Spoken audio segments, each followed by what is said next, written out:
sentado en un sillón y contando la historia como galería nocturna, como esto de personajes que tienen un anfitrión y introducen en la historia. Y esto fue una historia que hice para el Bicentenario, me dijeron el tema del Bicentenario, entonces era que les encargaban como de una municipalidad que hicieran un poema sobre el Bicentenario, entonces, y como que lo iban a hacer entre los tres amigos poetas y les daban súper poca plata, así como que pedían mucha plata y al final terminaban casi regalando la cuestión por participar y decían no, que el acto poético era recortar pedazos de poemas que ya existían, tirarlos al aire y hacer un gran poema. Entonces ese poema, por ejemplo, son puras mezclas de Pablo de Roca, de Lin, de Delier, ¿cachai? Y que es una cuestión súper rara, así como que igual funciona, ¿cachai? O sea, es una cuestión rarísima. Yo no hice el ejercicio de tirar, de recortar, como que pesqué, agarré como aleatoriamente frases o párrafos de poemas destacados de estos poetas que yo digo, de poetas chilenos, y se hizo el poema Bicentenario, ¿cachai? Entonces, sí, era una historieta que, digamos, tuvo su momento en la revista, pero nunca como que me dijeron mucho, ¿eh? Como que siempre los gráficos nunca los editores tienen mucho feedback con ellos, ¿cachai? Esta es otra de las historias, aparece por ejemplo Bruno Vidal, que es un poeta contemporáneo chileno, y aparece el Pepe Cuevas, que son poetas que están vivos, ¿cachai? Como la nueva nada de poetas contemporáneos que son como lo que sigue Lin, de Delier, ¿cachai? Entonces los puse como una invasión extraterrestre y que ellos con la poesía derrotaban a los extraterrestres, ¿cachai? Ahí sale Bruno Vidal de nuevo, que es un poeta que a mí me parece muy interesante contemporáneo. Y ese es el que lo persigue en las frases y muere aplastado por una frase. ¿Y acá? Ese es más antiguo, ¿sí? Está coloreado a mano, ¿no? Sí, ahí. Sí. Debo decirlo. Y que ese personaje se puede. Ese personaje. Pero que antes Pato tenía el pelo largo, se usa camisa de sé yo no me acuerdo en qué momento me lo dijiste, pero ahora lo miro y es impactante, ¿eh? Sí, efectivamente me dibujó. O sea, ¿desde cuándo que dibujan a tus amigos en tus cómics? Sí, las últimas cosas siempre meto personajes que son amigos míos. El otro se parece a Ludo Jacobsen, que se parece mucho. Que es un profe, que fue colega durante años mío y fue jefe de carrera en una escuela donde hago clases. Y es como el Ludo tiene como esas barbas así súper cerradas, así como que parece que se afeitara entero, así, como que es peludo así como entero, ¿no? Entonces de repente lo vio y dijo, este soy yo, así igual que tú, así como, pero este soy yo. No, si no se llama como usted, no sé. Bueno. Ya, acá vamos haciendo un recorrido. Ojo Bizarro. ¿Esto sí que se podría embarcar dentro de lo que es experimental? Sí, absolutamente, sí, porque es una caja que contiene 2 librillos, y esta es la portada de la caja. Entonces la caja se abría y contenía 2 librillos. Que era el libro, claro. O sea, y lo tenía en portada, esa era la portada. Uno en este formato que era el Bestiario de los Perdedores, que eran puros personajes en situaciones extremas y con un texto abajo, un dibujo con un texto. Y el otro pequeño, el librito pequeño, que eran puras tiras, que en vez de tiras cómicas se llamaban tiras trágicas. Y en un momento como oscuro, así como un momento bien tenso, vivía bien como de tomar decisiones, y ya no estaba tan chico, pero no importa, estaba como bien acongojado un poco. Entonces, menos mal que después como que todo se estabilizó, y el libro de cierta manera me sirvió como estabilizar, que fue como la terapia personal. Sí. Ahora, no sé si sea tan bueno hablar de, o sea, como hacer tanta terapia personal con las obras, porque de repente también se torna en que todo es una terapia personal. Entonces, no sé, todavía tengo dudas. En mi caso, este libro fue como decidor, después como que me sentía aclarado en algunas cosas. Entonces, por ejemplo, está ese personaje de la niña que nadie saca a bailar y que está inspirado en un verso de Jorge Tellier que habla de la niña que nadie saca a bailar. Y aparece otra que es la solterona loca que baila frente a sus gatos, ¿cachai? Y todos esos personajes que salen en la poesía chilena y yo los quise representar. Entonces le puse un nombre a Ana María Soler, un nombre que puede ser de cualquiera. Entonces, por ejemplo, allá el joven disectador gráfico era el Ricardo Vega. Claramente, el Ricardo Vega, que le gustaba dibujar cerebro, entonces le dice cabeza, este rubiente, dice cabeza de cerebro, como cerebro expuesto. ¿Cachai? Ahora, claro, son experimentos que no todo el mundo tiene, de repente los disfrutan, compleja, pero... Además, bueno, acá hay un elemento súper interesante al respecto de las texturas, ir pegando cada dirigiendo. Claro, mira, en cuanto a la técnica, esto fue todo hecho sin computador, fue hecho, digamos, todo pegoteado. Esto fue escrito en máquina de escribir, ¿cachai? Sí. Le pedí a una chica que escribía, ¿sí? Que le hicieron los recortes pegados, no sé, con stick fix, ¿cachai? Con cemento caucho. Eso, por ejemplo, son blondas que compré, las fotocopié y luego hice los montajes y está, por supuesto, el dibujo. Y, por ejemplo, el dibujo de allá, el del personaje que está haciendo un cigarro, está liando algo. Es técnicamente una cuestión que empezar a buscar nuevos recursos. Por ejemplo, no es el blanco y negro el tradicional, sino que no es el negro dibujado sobre el papel blanco, sino que es el blanco y el negro pintado sobre papel verde. ¿Sí? Que era una técnica que usaba Alberto Brescia, que es un dibujante que yo admiro mucho. Entonces empecé a buscar nuevas cosas, como textura, como el trabajo era tan personal. Hablaba de mí, de mi situación afectiva, de mi situación emocional. Entonces yo dije, esto tiene que ser representado en lo gráfico, o sea, tiene que haber una búsqueda. Y por ejemplo acá, en el anterior, el de las chicas, esta que... ¿Cuál? ¿Ese? No, el anterior, que es como una mujer que es la que te pasa el papel higiénico en el baño, ¿cachai? Entonces está la frase de su propina es mi sueldo, ¿cachai? Y de repente un amigo me lo leyó y leyó su propina es mi sueño, me dijo, su propina es mi sueño, oh, suena bien, y yo le dije, no, dice su propina es mi sueño, entonces yo lo dejé ahí, como, su propina es mi sueño, que es un título que a mí, yo digo, debería yo hacer un libro que se llama. Absolutamente. Entonces, su propina es mi sueño, ¿cachai? Sí. Y claro, Martita reparte papel higiénico en un programa triple del sexo, cuando todavía existían. O sea, todo esto habla de épocas, de cosas que ya no están. Sí. Un poco, hay mucha como, evocación. Sí. Mira, acá están gráficamente un poco, están escaneadas, de hecho. La otra es la fotografía. Ahí se ven los contrastes. Sí. El niño Medusa. El clásico, muchos esperamos alguna vez las aventuras del niño Medusa, debo decirlo. Sí, incluso algunos dibujantes hicieron versiones del niño Medusa. Félix Vega, que tiene un dibujo súper distinto al mío, y hizo una versión como bien especial, era como un pequeño monstruo ya de este niño Medusa que como que camina por las playas. ¿Ya? Ese también fue hecho con la técnica de pintar el blanco como dos valores, blanco y negro, ¿ya? Sobre papeles de color. Bueno, ahí va, niño Medusa nadando. Ah, bueno, y las portadas, lo que mencionaba, las tiras trágicas. Claro, las tiras trágicas también son espacios narrativos de 3 cuadros, 3, 4 cuadros, un cuadro, en que contaba pequeñas historias, ¿ya? Y todas tenían que ser como bien trágicas, desde que era la idea. Entonces, y también habla de un momento con las relaciones afectivas, ¿cachai? Mío.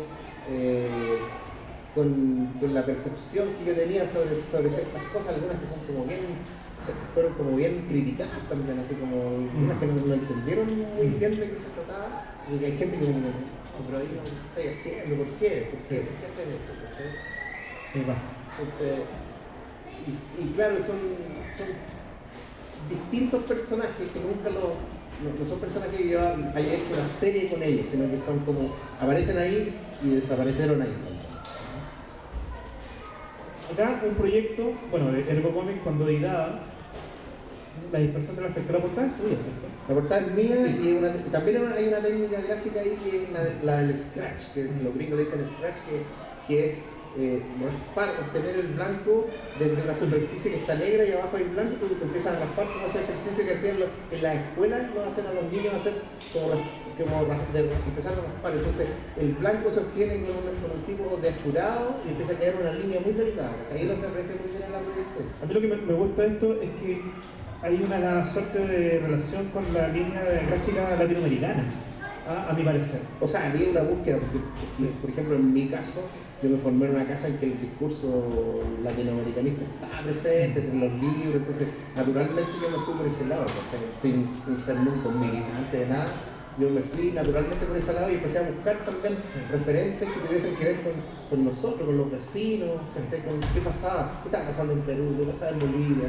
¿cachai? En México, que era como la influencia más fuerte. Me recuerda muchas cosas gráficas brasileñas, o esto, algo de Guayasamín. Sí, sí, porque estaba esa inquietud, ¿cachai? Y bueno, en la revista está La Dispersión del Afecto, que es un nombre pensado por la revista, ¿cómo se va a llamar así? ¿Cachai?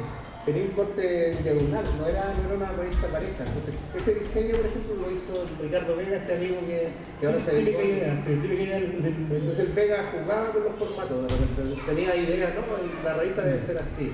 Jugaba un poco, íbamos al tipo que nos guillotinaba, no, córtenla así. Entonces, ¿pero por qué? Porque sí. Entonces, pero a mí nadie nunca me ha pedido eso, no, pero háganlo así. Y lo sigo así, y dije, ¡ay, queda bien! Y era una revista absolutamente experimental en que también como tenía un cassette en que nosotros como que nos asociamos con unos amigos que hacían música y hicimos unas cosas como con voces que tenían que ver con los contenidos de la revista. Entonces tú escuchabas el cassette y estaba todo relacionado con los contenidos de la revista. La Liga de los Separados. La Liga de los Separados. Ese fue un plaquete, este formato plaquete que es un extendible, ¿sabes? Y que es una colección que también hizo el Guatón Salinas. Mira, el Guatón Salinas, de repente, su participación en televisión me da lo mismo un poco, la verdad. Atento, Guatón Salinas. Pero lo que yo rescato de él es que un tipo que se le ocurrieron grandes cosas en lo editorial, en el humor gráfico, ¿cachai? Entonces tenía esta colección, no me acuerdo cómo se llama la colección de plaquettes de extendible, y me invitó a participar y yo hice justo me estaba separando, y hice que la Liga de los Separados, ¿cachai? Era como una historia de unos personajes que se juntaban puros separados, como hacer terapia de lo que, no sé, de cómo enfrentar la vida ahora que ya no estás solo, qué sé yo. Rock and Blues. Nos pegamos un salto temporal aquí.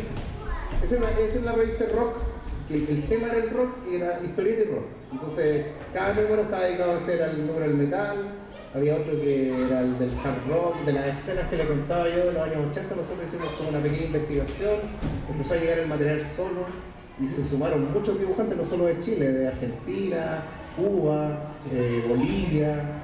Entonces había una colaboración latinoamericana súper fuerte. Ya era la época de internet, entonces era mucho más fácil, te mandaban las cosas y como que todos enganchaban inmediatamente con el tema, ¿cachai? Porque era un tema que hablaba un poco de nosotros también. Sí, tiene varios aspectos magacinescos esta publicación.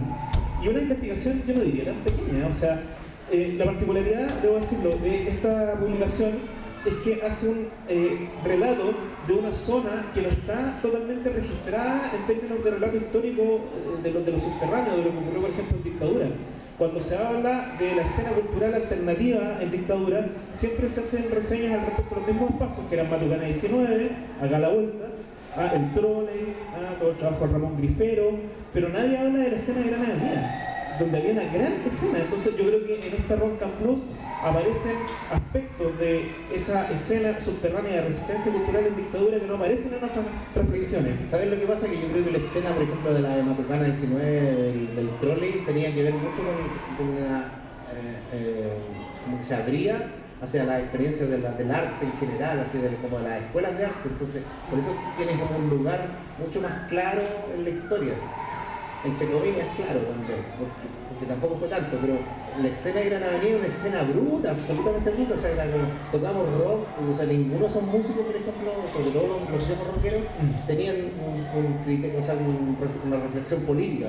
No, y las letras, las canciones eran del rock, como del rock original, ven nena, vamos a subir a la moto, ¿cachai? Rubia, los ojos celestes, ese eran los temas, que era una alusión a una droga que tomaban en esa época. Entonces, no estaba, pero naturalmente era político también, porque en primer lugar si eras chascón, ahora los chascones transitan, pero con una libertad absoluta por Santiago. En esa época, el solo hecho de ser chascón, de usar el pelo largo, ya era motivo de que te llevaran preso. Entonces de repente mucha gente que no tenían arte ni parte se veía, no sé, en una comisaría, ¿cachai? Por el hecho de andar transitando. Entonces Había un gesto político que yo después lo asumí y dije, sí, hay un gesto político acá, pero no era asumido, no era desde la militancia, no era desde la reflexión, era desde otro lado. Sí. Ahora, con hartas torpeza, no sé si tan juveniles, pero con harta torpeza, por ejemplo, al aceptar tumulto, a propósito del tema tumulto, tocar en un concierto en apoyo a Vigi. Claro, mira, esa es como si se tuviera que escribir la historia del rock de la escena de Gran Avenida, yo creo que hay un antes y un después de ese concepto, porque ese concepto es decidor, es como en la historia del rock mundial, el concepto de los Rolling Stones cuando matan a los ángeles del infierno son los guardias y matan a un muchacho negro, y siempre hay un antes y un después, dicen los historiadores. En el caso de Gran Avenida es cuando todas las bandas que seguían a gente muy digamos, gente humilde, ¿cachai? Todos nosotros, ninguno era de familias de lucas, ¿cachai? Entonces era nuestra banda del barrio, era la banda del barrio, nos veíamos pegando carteles, nos ayudábamos a pegar carteles muchas veces, ¿cachai?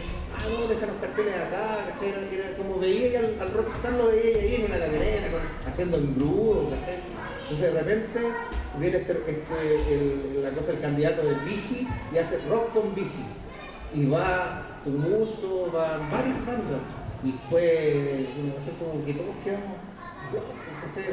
Yo obviamente no fui, yo ya tenía un pensamiento político bien definido, entonces no iba a ir a celebrarle por mucho que Tumulto tocara ahí.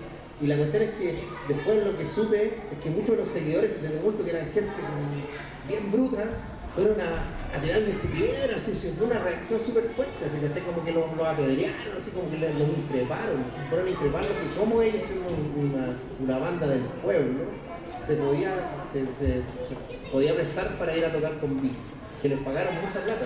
Después hay una entrevista al Poncho Vergara, que es el líder de la banda, que dice que si hay algo de que se arrepiente es de eso, ¿cachai? Porque no se dio cuenta, ¿cachai? No pensó, entonces se vio obnubilado por una cantidad de plata que no le había pagado nunca en su vida y tocó ahí, ¿cachai? Pero bueno, igual, independiente de eso, todos tenemos caídas, pues uno igual les perdona cosas y al final te entregaron otras cosas también, ¿cachai? Acá, parte gráfica de esta edición. Sí, eso es el especial metal. Pensé que había una leyenda de los metaleros que alguna vez en los años 80 en el Paseo de las Palmas, allá en Providencia, donde se juntaban, jugaron una pichanga con una cabeza de chancho, que creo que es real. De hecho, mucha gente dice que estuvo ahí. Que estuvo ahí, es como piedra roja en la pichanga con la cabeza. Sí. Entonces yo hice una historia como que se iban al infierno los que habían organizado eso, eran los masacres, que era una banda. De Granadilla, de hecho. Claro, sí, pues toda la escena. Entonces como que los condena y viene el chancho, la leyenda del chancho decapitado, que el chancho los va a condenar. Y como que termina como no, ningún animalito fue dañado en esta historia. Acá esta portada, pero... Esta portada es Félix Vega, que es un dibujante chileno, hijo de Oscar Vega, otro gran dibujante, y él un tipo que ha hecho una carrera como grande en Europa. Un dibujante historieta, de figura más bien de figura humana, pero con todos estos elementos fantásticos, y hizo esta portada como que un día, porque nosotros éramos una revista absolutamente colaborativa, no era una revista comercial, no podíamos pagar a nadie, digamos, ni nosotros teníamos que sacar plata del bolsillo para hacerla. Y un día me dice, yo me pongo en una portada al siguiente número, ¿cuál es el tema? Y yo le dije, ya está el tema, y llegó con la portada, entonces fue... ¿sabéis lo que pasaba con la revista? Como que yo sentía que la gente que estaba ahí quería estar ahí. Así como que no importaban todas las dificultades que significaban gestionarlas, sino que querían estar ahí, una revista como que hecha por y para dibujantes también. Entonces, como para gente que le gusta el tema del rock, ¿sí? Y que busca la historia. Nosotros obtuvimos historia en referencia al tema que no está en ninguna parte, ¿sí? Entrevistamos personas, entrevistamos músicos que por ejemplo no los pescan, no los ven como un eslabón importante en la historia de la música chilena. Y que son tipos que siguen trabajando, entonces no es que los tipos, están vivitos y tocando. En el caso de los dibujantes lo mismo, vivitos y dibujando. Entonces de repente dicen, no es que ese dibujante se perdió, ya no dibujó más, mentira. Es que tú no lo has visto, tú no has visto lo que hace.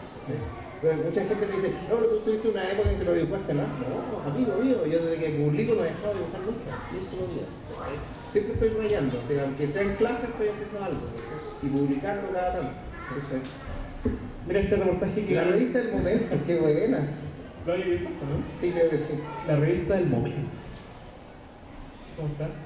¿En dónde apareció esto? En algún diario, me imagino. No sé, un suplemento de un diario, pero no sé cuál. No sé, pero se quede por ahí, no sé. Bien, 1993.